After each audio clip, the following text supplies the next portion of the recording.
Hello everyone, welcome back to the Recovery Channel and week 7 of our video series on recovery. Please subscribe using the link in the lower right hand corner of the screen. Last week, Phil talked about the first part of step 2, which is that we came to believe that there's a power greater than ourselves. Today, we're going to talk about the second part of that step, which says this power can restore us to sanity. Now, I don't know about you, but to me, so far, these steps sound pretty bleak. First, I have to admit that I'm powerless and my life is a mess. Now I have to admit I'm crazy too. Restoring me to sanity implies that I've lost my sanity somewhere along the way. Let's shift that thinking for a minute. Some call this the hope step. Next week, we're going to dig into that a little bit more. This program, it's all about hope. This step is hopeful because we're figuring out there is a power that can help us. We are not alone, and we never have to fight our demons by ourselves. Restoration of our sanity is not about being crazy. The definition of sanity is soundness of judgment or reason, wholeness of mind, making decisions based on truth, reasonable and rational behavior.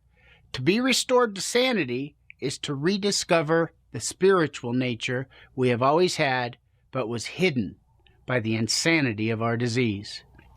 Hopefully in step 1, you were able to identify that yes, your compulsive behavior was not reasonable or healthy. That's why we're here. And yeah, maybe your judgment wasn't exactly sound. So crazy? No. But not exhibiting sanity either. The thing about our addiction is that we don't decide to be addicts. That's why it's considered a disease. It creeps up on us, moves in, and takes over. And before we know it, we're doing stuff that we never thought we'd do. When we're in the middle of it, it doesn't feel insane. It feels normal. Especially after we've been doing it for a long time. In fact, some of us have been in our addictions for so long that we don't know what we're doing or we don't know what to be restored to. If I'm not partaking in my addiction, then who am I? So let's spend some time talking about what sanity looks like. What is it that we're being restored to? Coming back to the spiritual nature we had when we were born, but was eventually muted by life's trials. Let's start with the definition of sanity that says making decisions based on truth.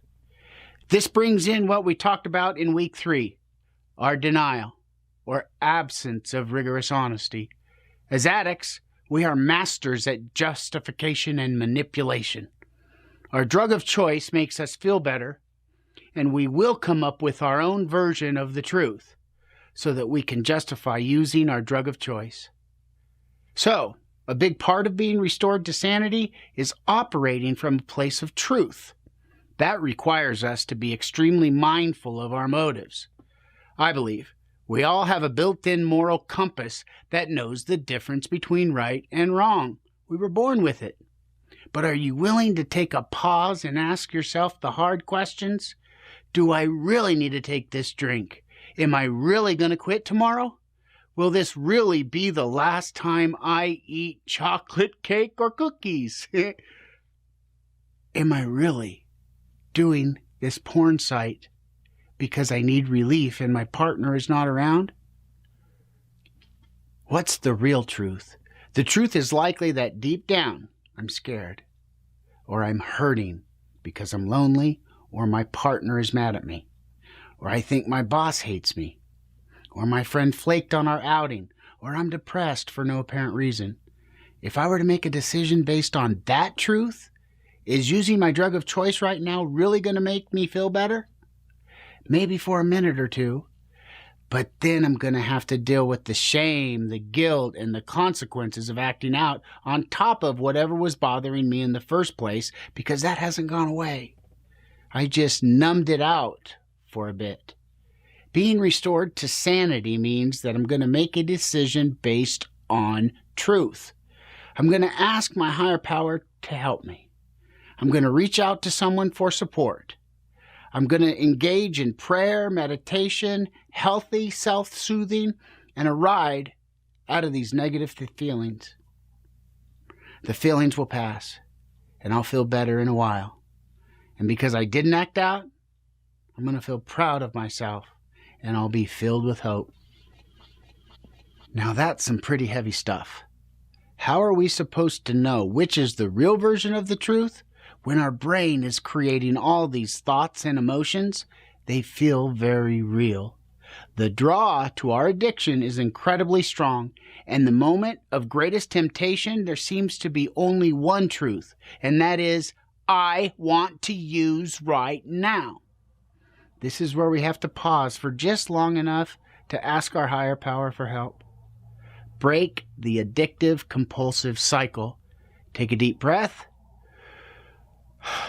calm our mind, and truly believe that our higher power can restore us to sanity when we ask. We say, higher power, I'm struggling right now and I need your help. My mind is telling me that I need to use, but I know that's not the truth. Please show me the real truth. Keep breathing, calm your mind and your body, and let the answer come. Chances are you're going to find out what's under the urge, and it's probably fear or anger. Now ask your higher power to help you ride out that storm, ride out that feeling, to be with you through the pain of it. What we're talking about here is called mindfulness, and we're going to spend an entire session on that topic. For now, just do what we talked about. Break the cycle. Take that deep breath and ask your higher power for help. Open up your emergency kit. Reach out to someone in your network for support. Call and go to a 12-step meeting. Pray and meditate. The urge will pass. We will find sanity. The more we follow the path of truth, the better our chances are for sobriety and serenity. The more we follow the path of truth, the more we are restored to sanity. We've given you a ton of tools and information already, so we just want you to review what we've talked about so far and make sure you're going to use them. Take a look at the comments section of this video. We've provided a list of all the tools we've talked about, and you can use that as your checklist. As always, thanks for watching, and please subscribe. Next week, Phil's going to talk to us about the hope that Step 2 and this program brings us. We'll see you then.